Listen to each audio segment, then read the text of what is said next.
Hello, welcome to Point Counterpoint, the 46360 show, and Happy New Year. It's 2018 now, we're starting another year. Ready to go. Very excited about it. The opinions expressed by the show's host, myself, Dwayne Perry, and my partner Anthony, Tony Hendricks, will many times conflict, thus the title Point Counterpoint. Point Counterpoint is a weekly issue show for our area. Point Counterpoint always lets you judge for yourself. We live in an information free-for-all. It's hard to see through all the misinformation and get to the accurate facts, what is right and best for our community. We will not libel, discriminate, or disrespect anyone or their views. We believe in the constitutional First Amendment, right of free speech, and we support anyone who voices their opinion as part of their duty to their community. This program brings you just that, an unedited, honest, candid discussion of issues. The producers of Point Counterpoint are solely responsible for the content of the show. We take no responsibility for the opinions and statements made by our guests or for the information they gather from public sources. All individuals on the show are responsible for their statements and opinions. We will adhere to all applicable federal, state, and local regulations concerning limits of public speech and program content. The intent of this show is to thoroughly research current issues that affect our community, present the facts surrounding those issues, discuss the pros and cons, and then present to our viewing audience what we together or individually feel is the best solution for both the community and the public. Point Counterpoint 46360 show is a property of its producers, Dwayne Perry and Anthony Tony Hendricks, and may not be rebroadcasted without the written permission of its producers. The producers take no responsibility for the opinions of others in the posting of comments in chat rooms, blogs, video logs, forum posts, or other media. We welcome and encourage ideas and suggestions for the show. We can be reached at 46360show@excite.com. Our shows will air on Comcast Cable Access and will be rebroadcast by us on YouTube under the label Point Counterpoint 46360 show. Again, welcome to Point Counterpoint, the 46360 show, brought to you by Dwayne Perry and Anthony Tony Hendricks. We hope you enjoy the topic, our discussion, and the show. Well, let's get started, Tony. What do we have on our agenda for today? All right, well, Happy New Year. Ready to go. Kind of go over some formatting here. Now, last year we did 5 topics, and one of those topics was always a neighborhood. So we felt that this year I think we hit all the neighborhoods. If there's any neighborhoods we forgot, please email us or call us or tell us which ones we forgot. Let us know. We'll do them. We'll be happy to do them. We're happy to look into them. It's fantastic. Or if we missed something in the neighborhood, tell us. No problem. So we're going to switch that up for a section of kind of a positive note. So we're going to give some kudos or some words of encouragement for good things in Michigan City at one part of our section. We'll still do four sections, but one of them is going to be kind of a positive note. So the first section today we want to start with is predictions and kind of the Dow Industrial and overall economy, where we were and where we are and where we're going. The next one we'd like to do is a safety section. We're going to keep on that. We said we're going to keep on that. We're going to stay on pedestrian safety and the recent airplane accident at the airport. And then we want to look into some tax reform that passed. What does that mean? We looked a little bit into it at our secret location that we taped at. But, thank you, local Moose. That was very nice of them. The interstate tolling was an article in the paper, and then the positive kudos section. So a little bit about the economy. Where are we at today? Again, we were on News and Views and probably watched it before this show. I predicted last year 25,000 for the Dow Industrial Average, and we hit that. I was amazed. I thought that was way reaching, but we hit it. I'm amazed we hit it. So where are we going to go? I want to start off with Warren Buffett.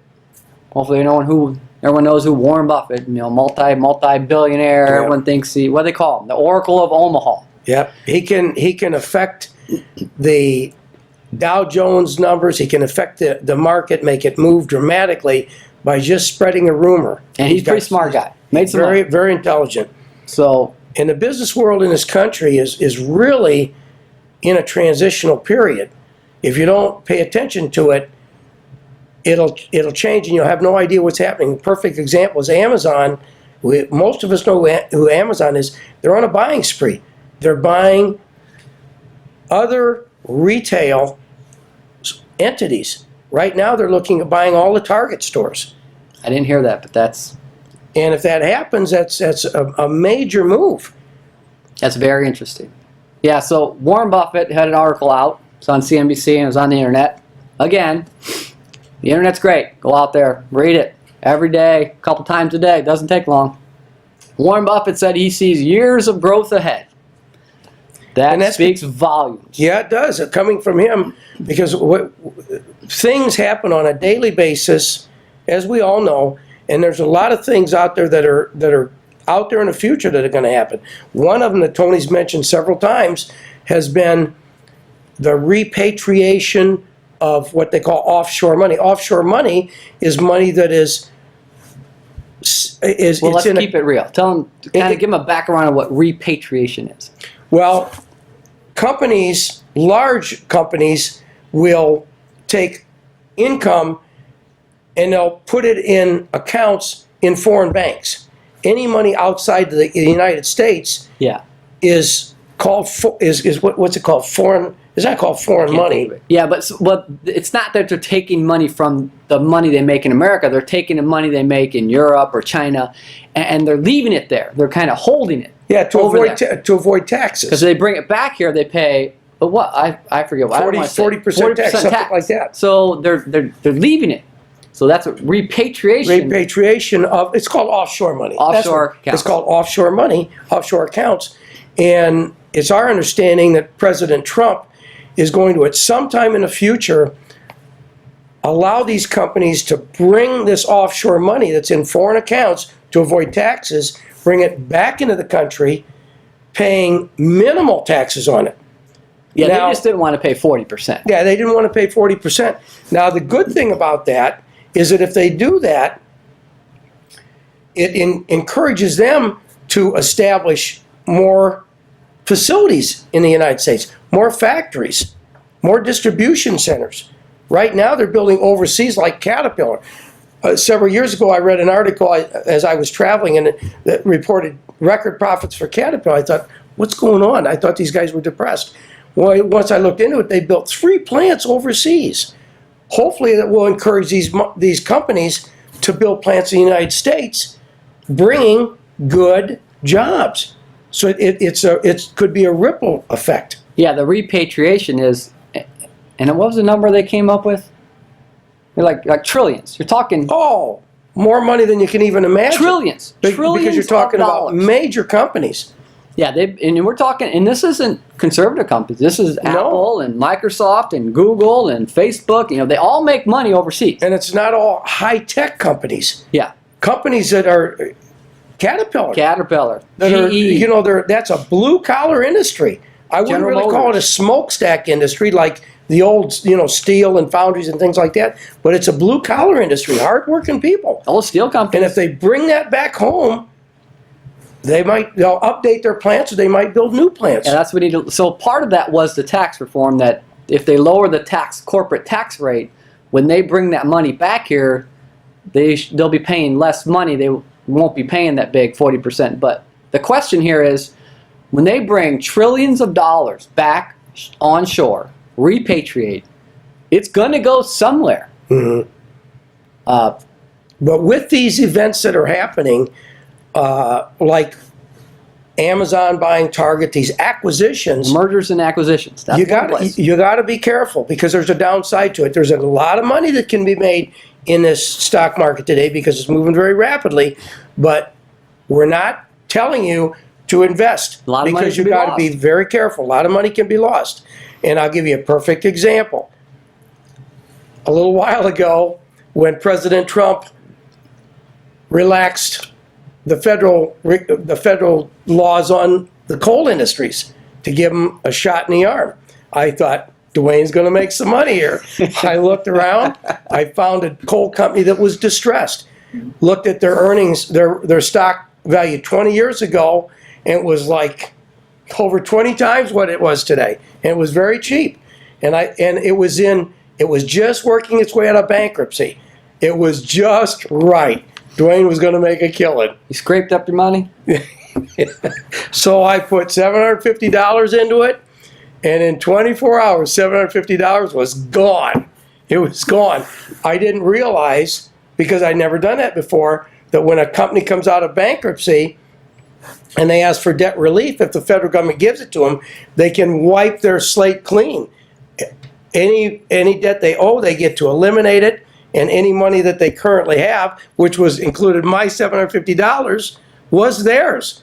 It was gone. So there were a lot of, several times I was, gosh, damn, Dwayne, how could you do that? Yeah, I mean, So you got to be careful. the stockholder is really the lowest on the rung of getting money in finances. There You are can make a lot, but you can lose it awful Class A fast. shares and other shares that we're kind of common person. We're way down here. So I don't think I'll be opening an investment consulting firm in the near future. But for most of us, we buy in our 401ks or our retirement plans. They buy the conglomerate. Yeah. And if you buy what are they? The S&P, the NASDAQ, or the Dow 30 now, they call it Dow Jones. There's so many different. Those have gone up. They call 15, them 20% indexes. index funds. Like I was in one 401k that was guided very heavily by the Russell 200.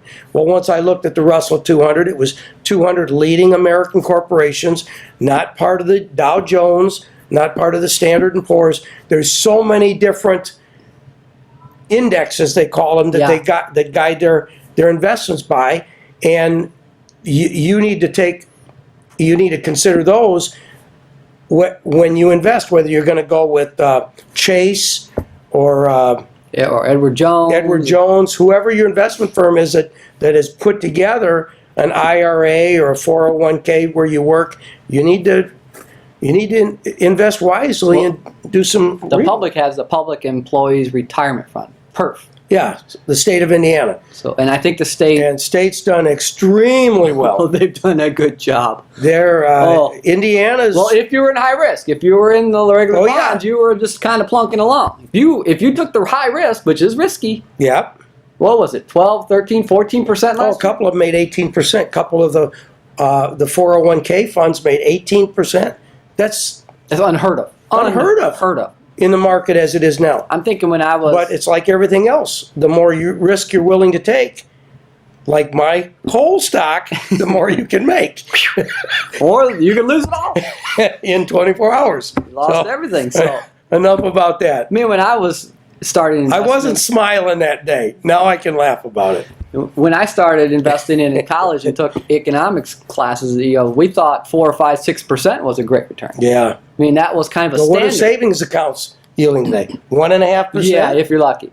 If you're lucky. Maybe 1, maybe 3/4. Yeah. And what are CDs? CDs another good protected investment. Yeah, if you want to make money bonds. investing, you've got to take some risk, but be careful.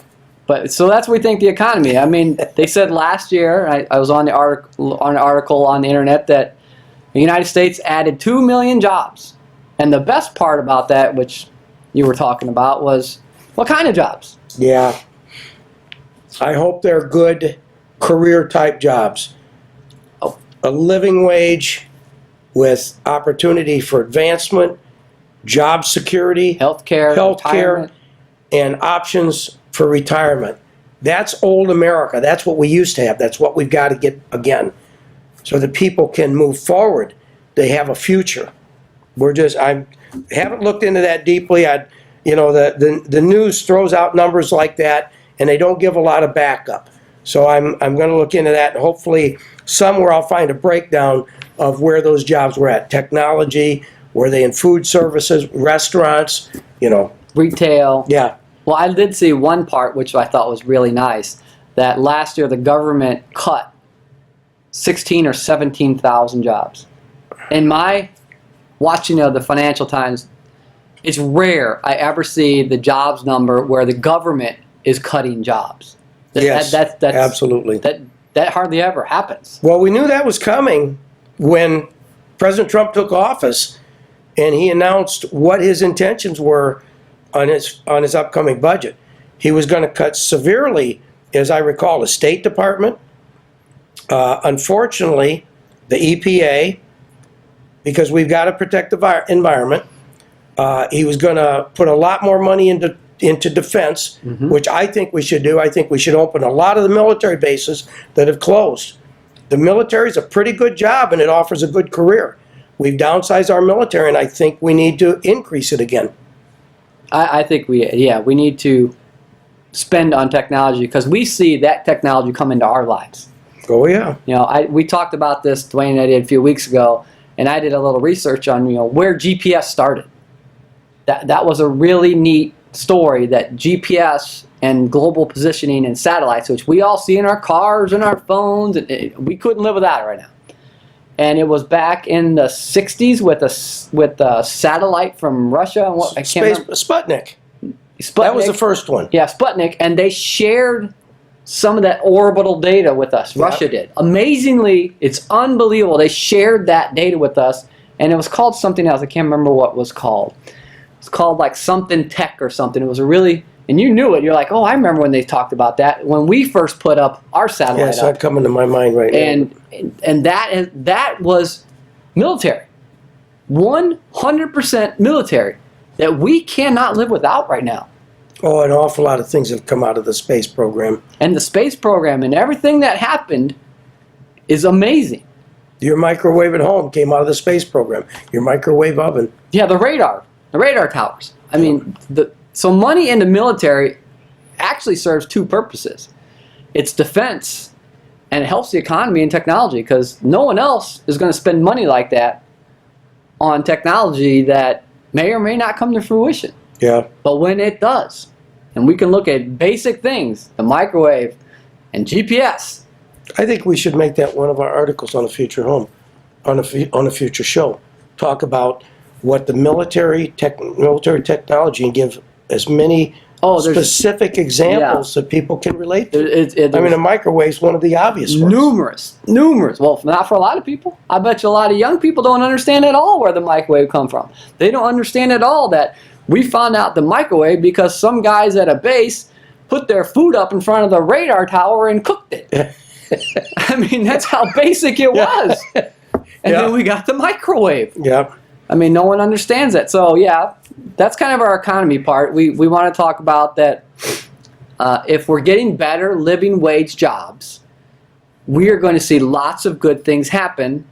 And we have to be careful because there's all this information together that, if we see crime coming down, well, maybe the people have good living wage jobs and they got to get up in the morning. They can't be out all night creating crime. Or maybe there's better money to be made working a job than trying to sell drugs or go to your neighbors and steal something. Yeah. I mean, we get that. It all kind of works together. So that brings us to our next topic. Tax reform. I'll go right in. Tax reform. Oh, I was looking for that. I think that you shouldn't be nervous about your tax returns this year because the news has said that Congress adopted a new tax program, but it's not going to go into effect this year. They can't possibly do it unless, and I would have no issue with that myself, we're already in January. Returns are due April 15th. They have instruction books they have to come out with. They have details they have to iron out in order to do that. They have all the forms that have to be generated.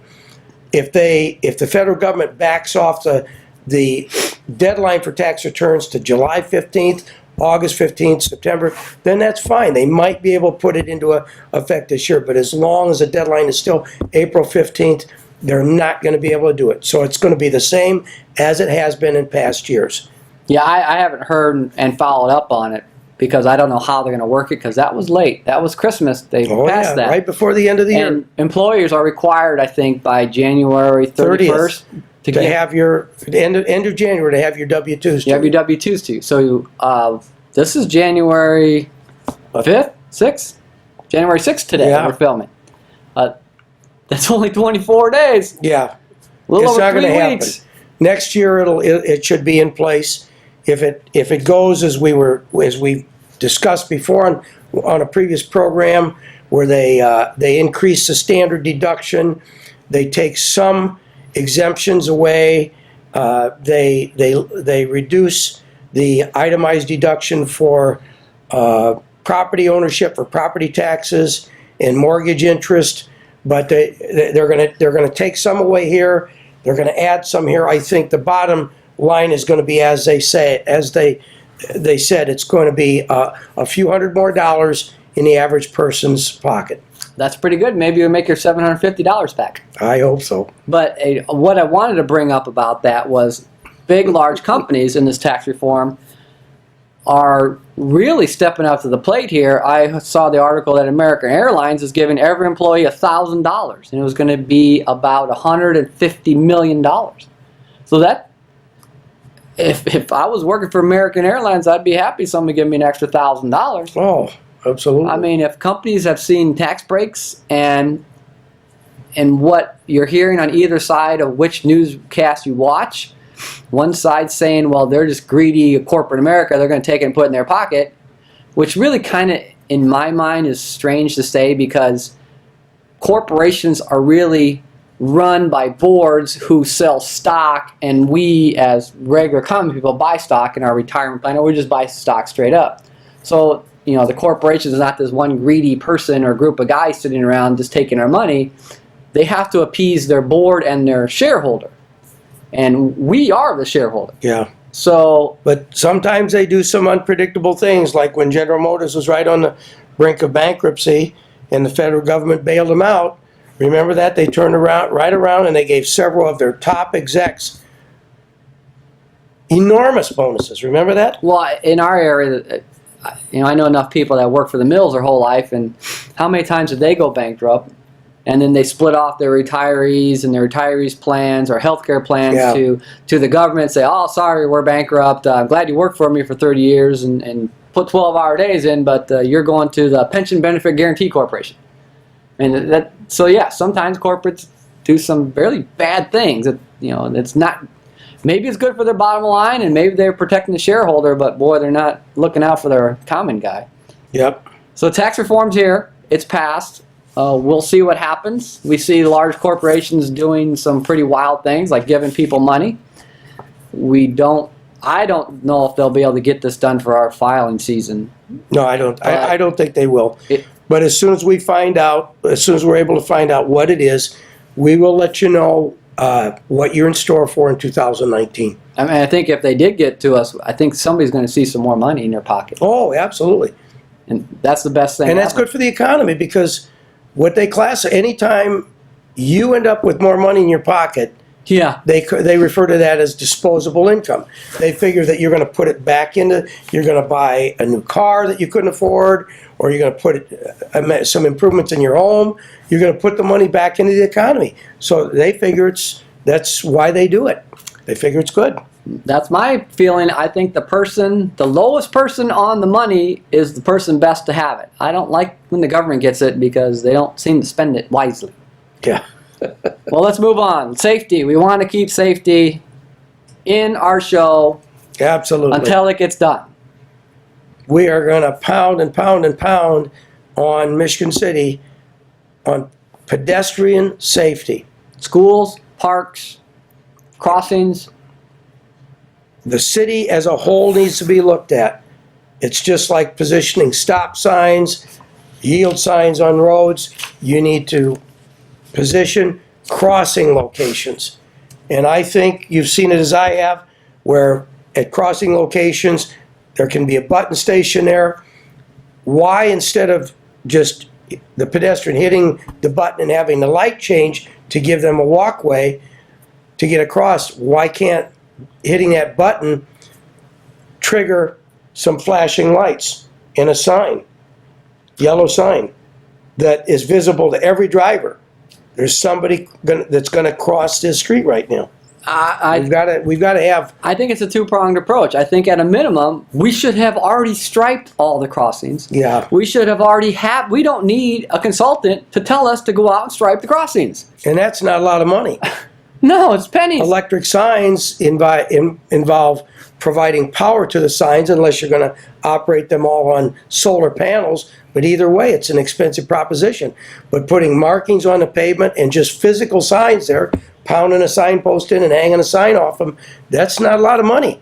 But we need to see them starting to go. I just get them in place. We've said this before, and I think it's not doing justice to the employees we have. They can do this. They're fine. I'm sure you tell them to go restripe the thermoplastic striping at the crossings and put new signs up. We got to call underground locates, make sure you don't poke into anything, but I think they could handle this.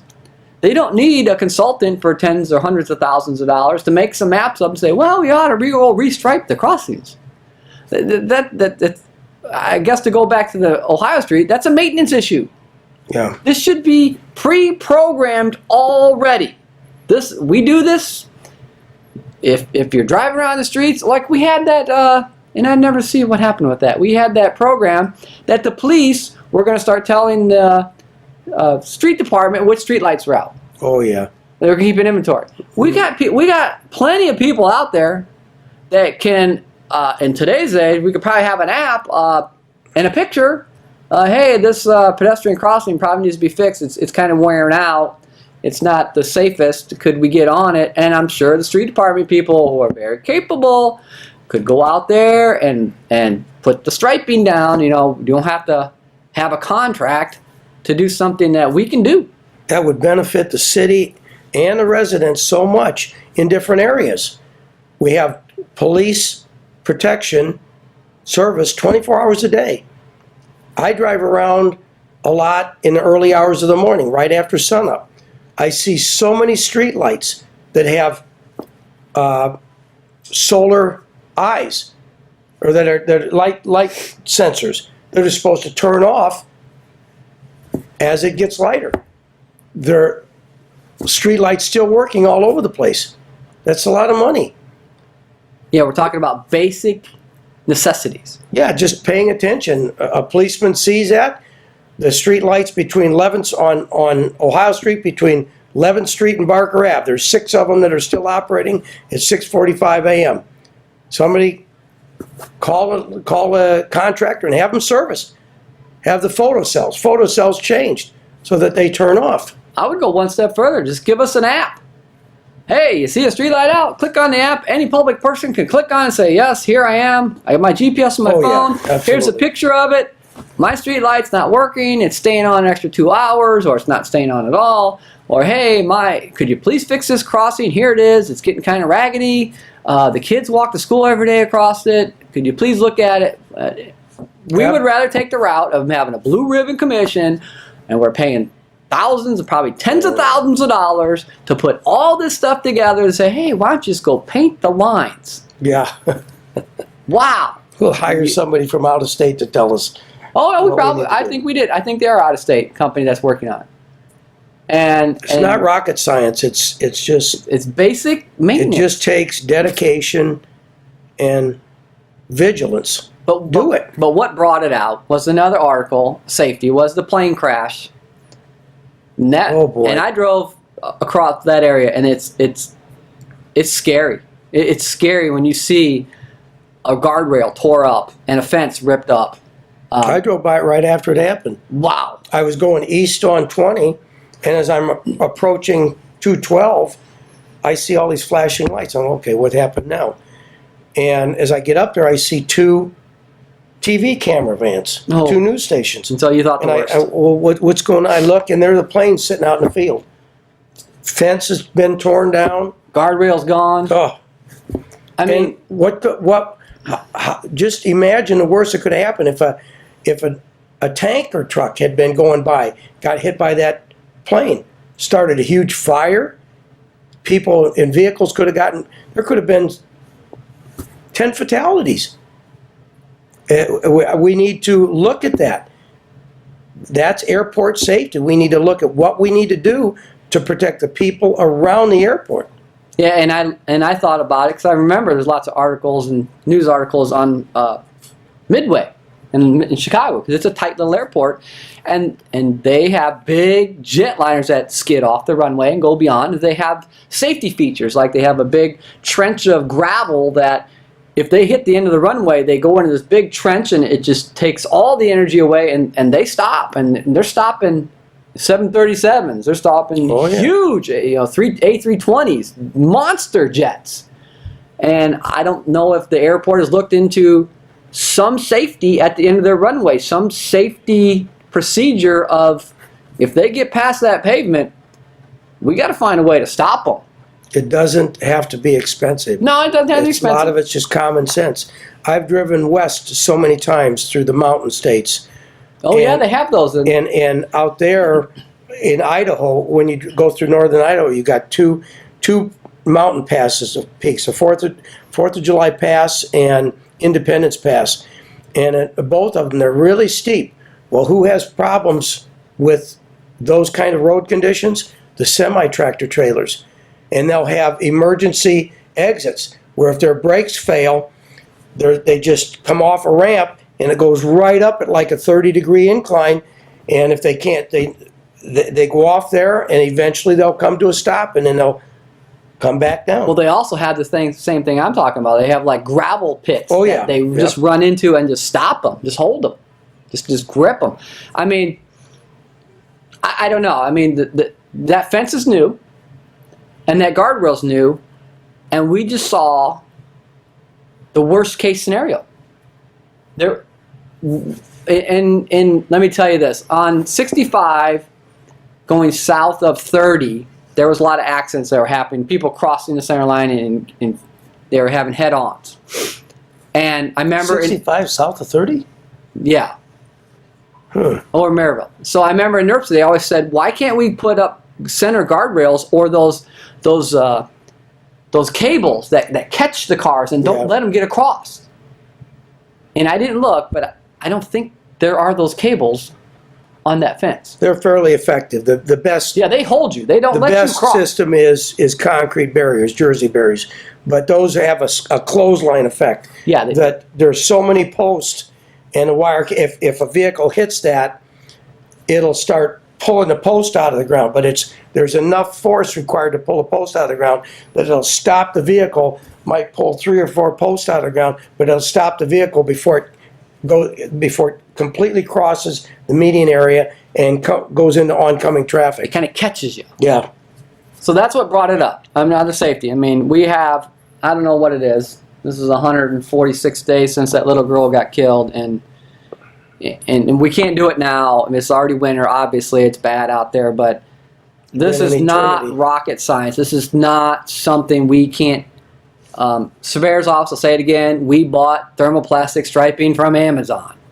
You can buy this and get it shipped right to your place. It's not difficult. It's real easy to lay down. We should have every pedestrian crossing, parks, schools done with at least, like you said, at least a sign. Yeah. It doesn't have to light, just a sign. Come on. 146 days, it's been an eternity to our parents. Yeah. And it'll never end. We're not going to leave go. Keep this from happening. We're not going to let go. It needs to get done. And honestly, I want to see when this comes out, we'll have a plan. And I know they're working on it. And I want to see how much money they're spent on the plan instead of on the fix. Yeah.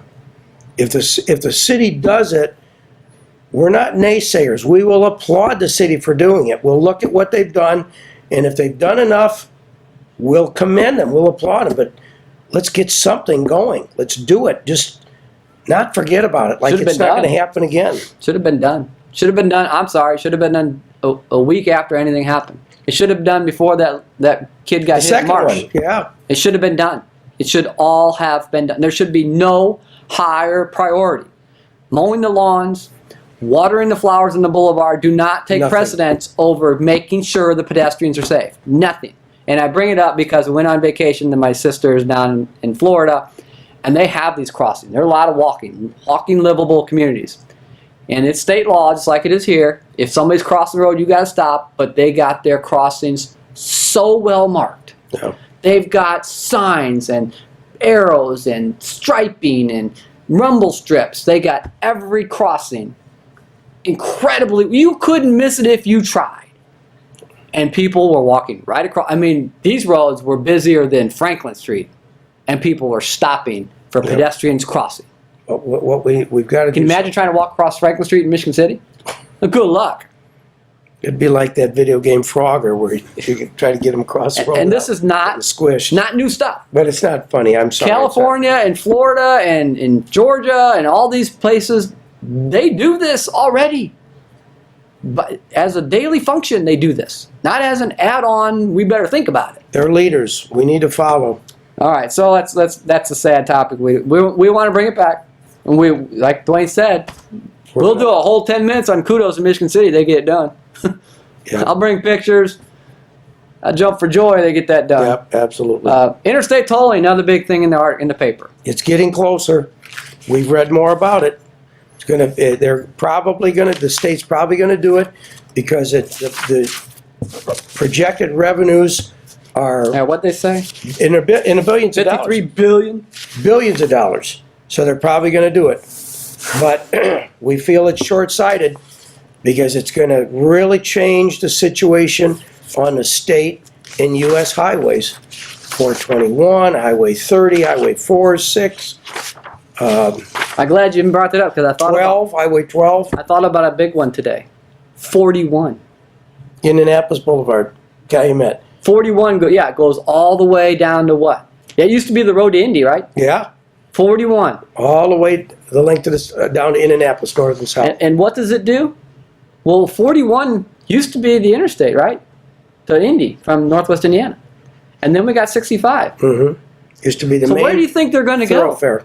They're going down They're 41. going to go down 41. They're not going to. They're not going to get off 65 and go 41. They're not going to pay that. tolls.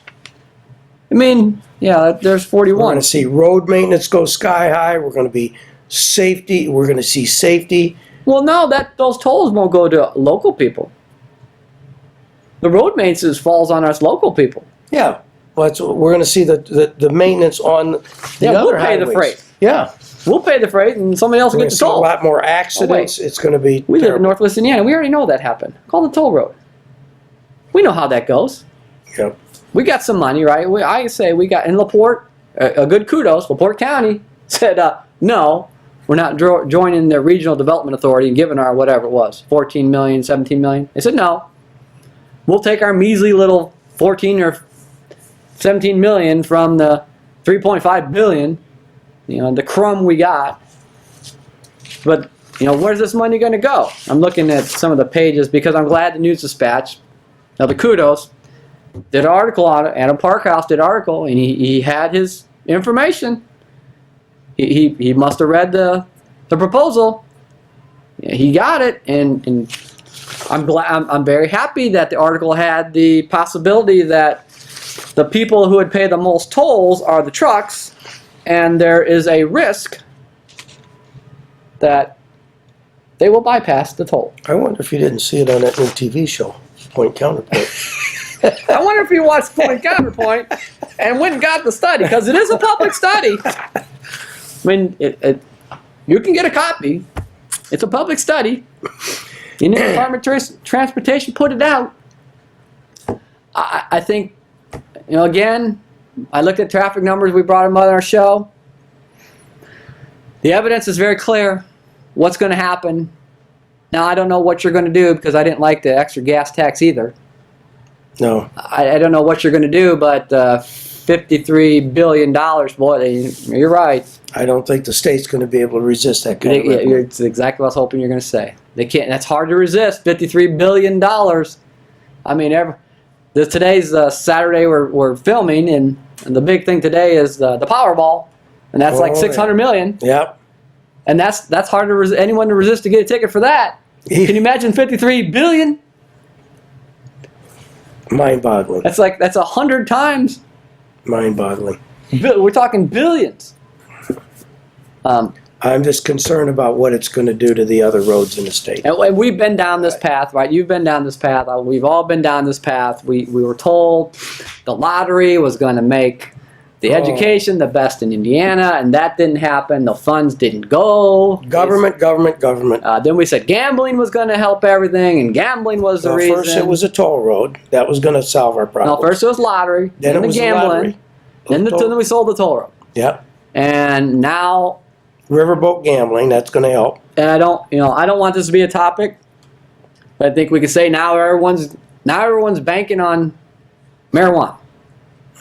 I mean, we keep going down these paths. The federal government is about to clamp down on that. Yeah, I saw that article too. That if Attorney General Sessions, previous presidents said that they felt that states should have jurisdiction over that, states' rights. the executive And the executive branch should stay out, the federal government. Well, President Trump and Attorney General Sessions feel no, the federal government should govern that. And current federal law is still it's illegal. that marijuana is illegal. You talk about I would support medical marijuana because I believe that there are many people with medical conditions that need it. I just want to go on the economic, political side of it, that we go down this road over and over. We don't get back to the basics. And again, so let me bring this out. We don't get back to the basics, which is education and property values. We keep trying to cover it up with something else, whether it's drugs or gambling or selling assets. We need to get back to the basics. Smart, educated citizens of the United States, proud people and what they do, livable working jobs, increased home values. If you think of all of the issues that we occupy ourselves with in this country compared to what we used to, in the 1960s it was civil rights. Today it's transgender, LGBTQ, recognition, immigration, and gender-friendly bathrooms. Where are we going? Where are we going? We need good, educated, livable, well-paying jobs, some pride, some ownership. But that get a little off. That was the interstate tolling. What do you think? About what? I don't think they'll do it. You don't think what? Interstate tolling. Oh, I think they will. You think they'll do it? Oh, sure. Good point, counterpoint. I don't think they're do it. not going to be able to withstand I don't that. think they'll do it. I don't. They'll figure that I think the state will look at it, the $800 million road maintenance program that they reacted to that with the tax on tires, on vehicle registration, 10 cents a gallon on gas, because they didn't want to dip into the $2 million. Oh, was it $200 million? No, they got $2 billion. $2 billion surplus the state of Indiana has. Now you look at $560 billion. They figure that the 53 billion. 53. Oh, is that? Well, that was I thought it was 500. 53 billion. I have the article there. Well, whatever it is, I'm sure that they're going to look at that. Well, there'll be tons of money left over after they incur the additional expense for road maintenance. There'll still be tons of money left over. I think they'll do it. Once it's done, you ain't going back. No, they did it all around Chicago, every interstate. 94, 294. Well, not every interstate. 55's not toll. Most of the new ones. 90's got some tolls on the way out to O'Hare Airport, I think. So the majority of the interstates around Chicago are toll roads. I don't know. I hope they don't. I hope they don't, and I think that's a high bar.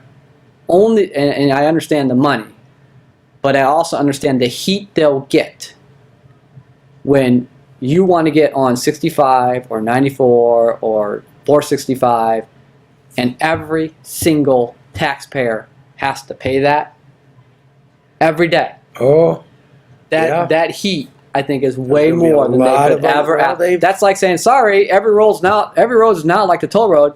Can't get on unless you pay.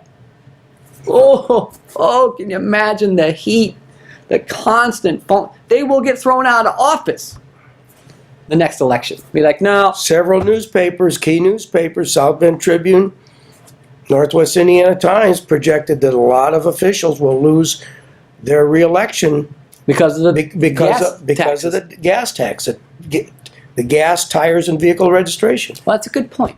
Because so many politicians campaign that they absolutely, under no circumstance, will raise taxes. Raise taxes. And they did. Well, they It said those passed are on it. fees. Yep. So that's a good point. That's exactly what happened. Let's use logic here. Logically, they will table this or let it go till next year After the to election. see how much fallout they get from the fee increases and how much fallout they might get from something like this. See if it's enough to cost them Now- re-election. I could see, because I went through Georgia through Atlanta. Atlanta is pretty unique. You ever been through Atlanta? They got what, 10 lanes going through that? Not in yours. It's just it's insane the number of lanes running through Georgia on I-75. It's insane. This country is insane. It's wild. But they have a lane. They added a lane on the inboard side. It's not just a high occupancy vehicle. It's actually a toll lane. So you get in that lane and you pay a toll. They added a lane, toll only. I could see them doing that. Yeah. I could see them trying and say, Yeah. hey, you want to get on this inside lane and you want to do... I'm laughing because the first time I drove out to the Washington, D.C. area recently to visit my younger son who lives in Rockville, Maryland, my entire life working industrial construction, oil refineries and such, I've always driven interstates to get to work. Never been intimidated by them. But when I got on the Beltway, I drove into Washington, D.C., I was freaked out. White knuckle. Oh, 8 lanes, and people are like I'm going, oh my God, get a grip on it, boy. I thought, you've done this your whole life. And I had to take a deep breath. It was, it's a Me and the wife and the kids drove to Florida. When we got to the north side of Atlanta, I said, you might want to let me drive through here. Because this is 10 lanes of 80-mile-an-hour white knuckle, curvy right through town. Oh. I think you just need to close your eyes. This is going to be wild. I'll call you when it's over. Anytime you go through Atlanta. Oh, it's a treat. But Atlanta they added these toll lanes, and they also are building a light rail on the other side of the interstate going north and south in and out of Atlanta and the suburbs. So they're having a rail that they're building too. Yeah. There's so much going on. Life is so amusing. When I took my dad out to Seattle to try to get him jump started after my mom passed out in Seattle, they have these lanes that are, I forget what they call them, but it's for commuters. You have to pay. High occupancy vehicle. Yeah. And HOV. So HOV lanes, that's right. HOV. And they have a problem out there with people buying these inflatable. Mannequins. Yeah. Mannequins. And you'll see some guy just zooming by you, and you look, and he's on his cell phone or whatever, and his passengers. I'll tell you, it's you got to laugh once in a while. So they got over it because they said, okay, the HOV is not lanes because people will do anything to get in them. Let's just make them pay. Give me $1 or $2 because we got the whole. You don't have to stop and pay anymore. You just go through the iPass. You zoom right First through. time I saw that, I looked and he's not moving. What's going on? It was just too much.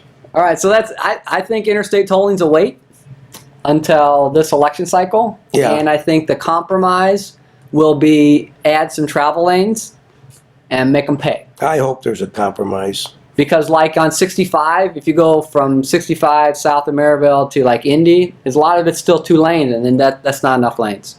When we went down to Florida, I was amazed on how many interstates are now 3 and 4 lanes. And you can tell the difference. When you're traveling on the interstates nowadays, it's not wide open. You can see there's lots of traffic kind of bunched together on 2 lanes, and as soon as you get 3 or 4 lanes, it's fantastic. It's just everybody's flying. Oh yeah, they're zooming by you 85, 90 mile an hour. They don't care. And the Georgia State Troopers and the Florida State Troopers are out there. They might pick off one people. I mean, when we were in Georgia and we were going through Atlanta, people are zipping by me, and I'm doing 73 and a 65 maybe, and I'm like, to try to pick off one person in this mess, In a pack, yeah. you're going to cause such a traffic jam and some accidents. They're nowhere to be found. They're like, forget that. Yeah. But I think interstate tolling will be a compromise. We'll get Yeah, something. I think so. We'll get some toll lanes. It'll Okay, be last something thing. to talk about in the future. We want to do a positive segment. Time for kudos. Time for kudos. We want to keep a positive segment on the show. So what do we want to give them for kudos here? Well, we could start out with the Michigan City Common Council has done a good job of rescinding a couple of the tax abatements. What a tax abatement is let's take the cookie factory or for example. Yeah, they got one, didn't they? They got a expanded. tax abatement. They expanded to the south. They added more equipment. Yeah. And it created more jobs. And the abatement held their current tax rate for a period of 5 or 10 years, whatever it is, before the reassessed value kicked in, which would raise their property tax because of the additional square footage and the additional equipment, the value of their property. And Michigan City's had several tax abatements just recently that they took a look at. One being a bottling company that bought the property directly across Kentucky Street from Central Services. It's a large volume, one-level building, concrete floor, very nice building that no one ever occupied. And it was seen on a daily basis. Finally, somebody caught wind of it and made an issue of it. Now they've rescinded the tax abatement. We talked about that a few times in the last months. We've been out there. Windows Boarded were all- up building, windows broken off. Where are they? Absolutely. And the second one would be the Michigan City employees, street department employees that have done the snow plowing in this recent, and might be snowing like crazy out there right now. They've kept the city Nice and sunny. clear. You guys have done a marvelous job. Yes, city All and county. Michigan City employees. Refuge worked today. Garbage was picked up as usual. Bitterly, bitterly cold. Lots of snow. You guys just do a marvelous job. I saw the sanitary job. district out late when I went home from here. Yeah. They were out on the boulevard, 2 sanitary small plow trucks. Very proud of them. I mean, city Yeah. and county. This has been like over 2 weeks now. Just constant. We haven't stopped. Absolutely. I mean, it's Michigan impressive. City's got good public employees. Good job. Absolutely. And then the article today, this is Saturday we're taping, Michigan City Council is actually going to go paperless. If they have the option of going paperless for their stuff. If the council members choose, they don't have to get any paper. It might only be a few bucks. There's a lot of paper because you would know. the business of government is always going on. And we have, when I was on the council, we have council meetings twice a month, the first and third Tuesday of the month. And between all the business that goes on between those meetings, we get copies of the claims docket, which is a voluminous document. I've had claims dockets that I've looked at that were 1.5 inches thick. Anytime there's a resolution, correspondence that comes out of an office, every member of the council gets copies of that. So for the city to stop that and send just an electronic copy as an attachment to an email with the decision by the individual council person whether they want to print it out or they want to just save an electronic copy of it themselves, it's going to be tremendous savings. Yeah, well, tremendous. We're talking. It could be thousands of dollars. Thousands of dollars it will be. Thousands of dollars. Absolutely. And it's not just a savings in money, it's an environmentally friendly. Each one of them, we got papers here, and you keep seeing them here. I guess people keep saying, oh, well, you guys are sitting here with a bunch of papers too. But, like this set of plans for Ohio Street, I've had those in my trucks for a month, and I don't reprint them, the toll road thing. These are, we keep these, And we don't throw them away and reprint them. I No, only we print. print them once and we keep them. We've got. I usually only print a couple sheets of it. I don't print. Some of these are voluminous. This one was 143 pages. Oh yeah. Well, when you've got blueprints, it's awfully hard to study them electronically. It is. I'll give you that. It really is. If you reduce them, if you reduce a view to a point where you can see the drawing, you can't read the numbers, you can't see any details. So in terms of drawings, construction drawings, Yeah. whatever, you've got to print them out. I'll give you that. But everything that we've talked about, we keep our files on it. We print it once. Tony and I work off the same copy because we collaborate. We talk on a daily basis, and we try to minimize the amount of paper that we generate. And we do that in the surveyor's office too. We like, emails are easy to store, easy to organize. You can always go back. You know what day it was. You can go back. You don't have to have a filing cabinet of papers. You can get them like I think council person Pat Boy said. You got it on an iPad. You can quickly pull it up. It's really nice. We did that on this show before. We forgot something. We pulled it up on our phone. It works really well. And before we get off, before I forget, we talked about news and views, and I remember I had the plans in my truck. Pulled them out today. We were talking about the water line on Ohio Street, and it was I thought it was a 4-inch. It's a 12-inch. But you were right. It's a 12 replacing a 12. Okay. There's no expansion. They're taking the 12. So it's really not making plans for future growth in that area. No, it's an existing Otherwise, 12-inch you to would a new 12. upsize it to push more water out to that area. Well, you'd hope you'd upsize it because water pipes are water pipes. They have X amount of pressure, right? It doesn't matter. It's not like sanitary where you have different flows and velocities. So It's pressure. larger diameter is more volume. Yeah, you could put 24-inch in there and hope somebody to come along, and you say, "Hey, I got capacity. What do you want? We're ready to go. Move in here, high volume." But let's go back. The Michigan City Council, they can choose to go paperless, and we want to give them kudos. Great, taking the lead. Even if you're saving, like the paper said, you're saving $50, it's good. Whatever it takes. Anything else we got to go for next week? Any teasers? You got 1 minute left, Andy says. Well, I'm at a loss right now. We might want to talk about some, see what the council does. They got new members. Let's see how they jump on board. Well, we can see if we find out any more about tax reform. That's going to be an ongoing topic. We got the health care that we know it's going to come back. There's going to be some health care fixes. There has to be because it's not We required can talk anymore. about what we know, what we're being told by the news, the current situation with the United States and North Korea. And I then understand right now North Korea and South Korea are going to come to the negotiating table. They're They're gonna going to start talk, which they haven't done in years. That's encouraging. So there's our teases. We'll love to be back in the studio. Thank you for Alco and everything, and Andy, and we'll see you next We're week. starting our second year now. Absolutely. Happy New Year. See you next week.